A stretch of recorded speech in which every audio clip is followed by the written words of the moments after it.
I am 28 and I never experienced FOMO.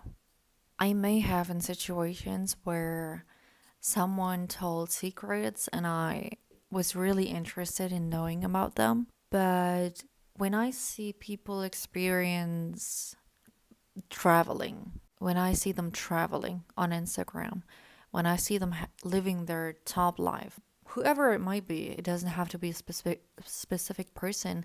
I don't experience FOMO. I just see the pictures and I think, wow, that picture is nice. That experience might have been nice. Wow, okay, that's all.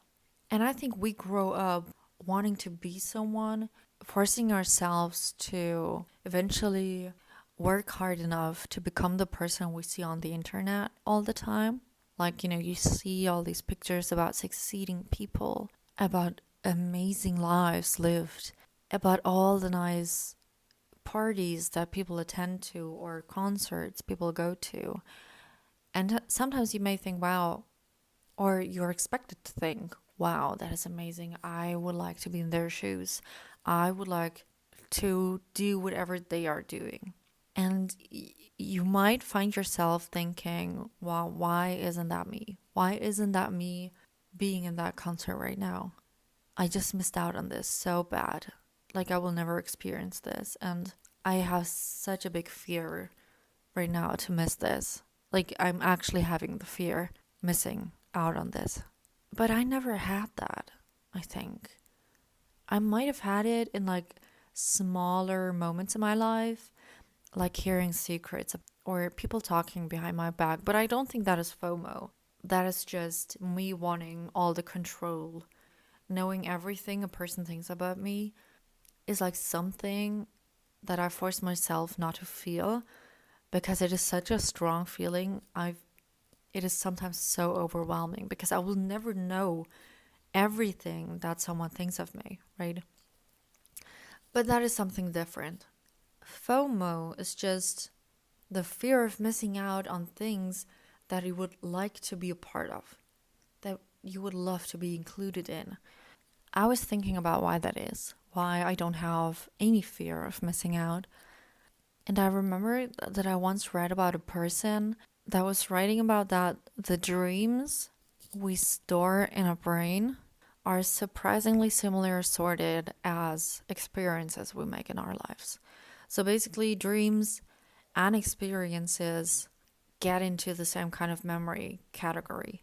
And that's one of the reasons why dreams after waking up feel like experiences, feel like memories lived. I don't know if this is actually factually accurate or not, but if anything can turn into a memory and you don't really separate it, do you really have to live it? I mean, yes, okay. If you go to a concert, it is a much different experience than looking at it online, looking it up and seeing and watching a YouTube video, right? The experience is a completely different one. But for me, I don't have to be there. I don't feel the need to take my entire body to this situation and feel the need to exist in this space and time to not fear missing out on it. I can just look at a video and feel fulfilled. I don't need to be included in something. Let's take the concert example again. Like, you might fear missing out, not going to the concert. And what is it that you fear missing out on? You fear missing out on the experience, being there, seeing them live. But why do you have to see the singer live? Why do you have to see them live? I think I also understand this point so well because I understand pretty early that you can enjoy looking at things without wanting to have them near you. For example, going to the zoo is pretty harmful. It is not a good thing. You shouldn't go to zoos and you shouldn't pay money to these people because these animals live horrible lives in these cages and they shouldn't be there. An African tiger shouldn't be in the middle of Europe in a 40 square meter cage and not being able to live freely.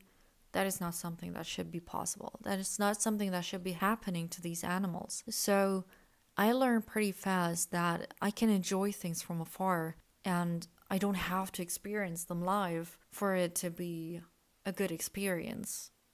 If I want to see a tiger, an African, a Siberian tiger, whatever kind of animal, if I want to see an elephant, I can just Google it and that's it. Okay? I don't have to be near the animal. And I think that is one experience that allowed me to understand that I don't have to be included in everything to enjoy the moment anyway.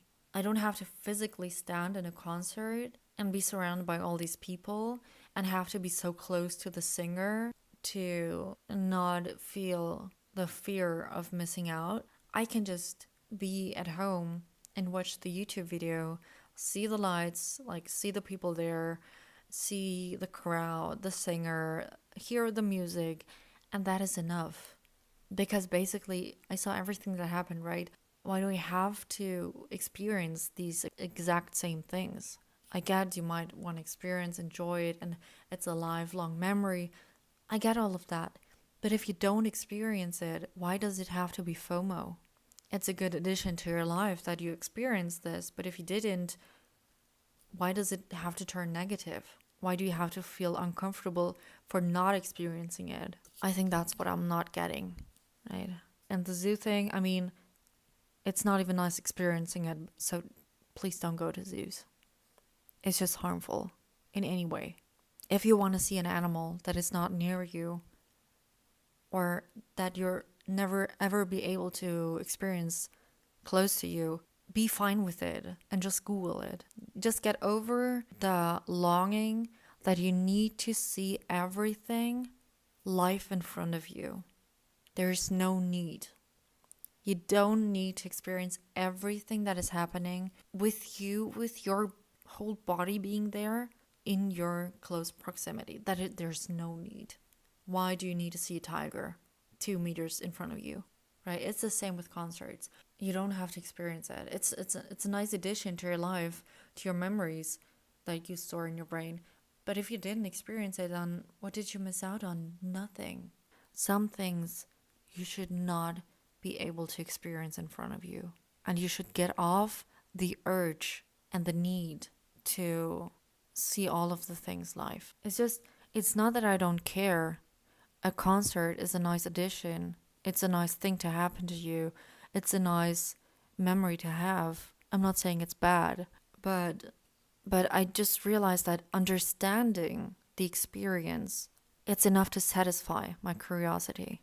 And once your curiosity is satisfied, then the fear of missing out just disappears. And I think we all have to learn that we cannot always get what we want, and that sometimes not being able to do some kinds of things is okay, and that we should be fine with it.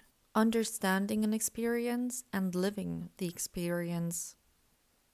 I mean, living the experience might be better sometimes, but there's no need for it all of the time. It's a nice addition, but it is not something you need. And understanding that there is such an experience and that you can rewatch it as a video even is something pretty cool. Thank you for taking the time to listen to this video. Thank you for coming this far if you did. And I will definitely see you in the next one. Thank you. Bye.